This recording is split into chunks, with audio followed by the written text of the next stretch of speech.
Praise the Lord.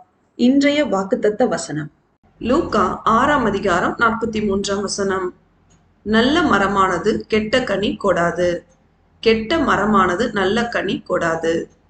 கிறிஸ்துவுக்குள் அன்பானவர்களே, நல்ல மனிதன் தன் இருதயமாகிய நல்ல பொக்கிஷத்திலிருந்து நல்ல காரியங்களையே வெளிப்படுத்துவான். ஆனால் தீய மனிதனின் இருதயத்தில் தீய காரியங்கள் சேமித்து வைக்கப்பட்டிருக்கும்.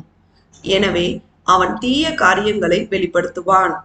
நாம் நமது இருதயத்தின் சிந்தனைகளில் உண்மை உள்ளவர்களாய், சேனைகளின் கர்த்தராகிய இயேசு கிறிஸ்துவின் வார்த்தைக்கு கீழ்ப்படிந்து, அவருடைய பிரியமான பிள்ளைகளாய், நல்ல கனிகளை கொடுக்கிறவர்களாய், அவரின் வழிகளை காத்து நடந்து, அவருக்கு சாட்சியாய் வாழ்ந்து, அவருடைய மகா பரிசுத்தமுள்ள நாமம் மகிமைப்படும்படி நடந்து கொள்வோமாக. தேவன் நம் அனைவரையும் ஆசீர்வதிப்பாராக. ஆமேன்.